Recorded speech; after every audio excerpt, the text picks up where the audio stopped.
Sa likod ng bawat tanong ay ang gulo ng damdaming hindi mapakali. Nasa pagitan ng pag-asa at pag-aalinlangan, pinipilit kong maunawaan ang mga bagay na tila hindi ko kayang abutin. Akala ko sa simula sapat na ang nararamdaman para ituwid ang lahat, ngunit bakit tila lalong lumalabo? Kaya heto ako ngayon, nag-aabang ng kasagutan, pilit na inuunawang muli kung saan nga ba patutungo ang kwento nating dalawa. Sana bago tuluyang mawala sa landas. Sabihin mo na kung saan tayo patungo. Pag-ibig ba ito o isang paglalakbay na nauuwi lamang sa kawalan?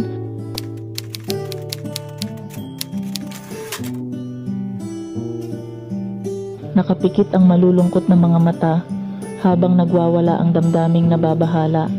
Pinipilit pakalmahin ang isip na natataranta at hinahanap ang katahimikang hindi makita-kita.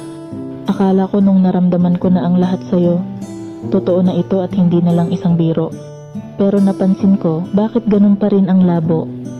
Pilit kong iniintindi, ngunit ang puso'y nalilito. Di na alam, hindi ko na maintindihan kung ano ba talaga ang kwentong meron sa atin. Ito ba ay pagmamahal na tila alanganin? Kaya ba hindi mo magawang seryosohin? Nagtatanong kung saan ba ito pupunta? Patungo ba ito sa langit o sa lupa? Sa pagitan ng realidad at ng pantasya, saan nga ba tayo mapapadpad na dalawa? Kahit anong mangyari, gusto kong malaman mo na nandito lang ako, hinding-hindi magbabago. Di ka man sigurado sa kung ano ang iyong gusto, sa nararamdaman mo, alam ko nandyan ako. At aaminin ko na rin na handa akong tanggapin anuman ang kapalarang naghihintay sa atin.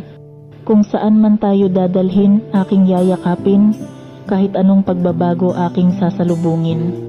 Nandito lang naman, pero parang naliligaw. Di alam kung ano ang dulo ng tinatanaw. Sino ang paniniwalaan? Sila ba o ikaw?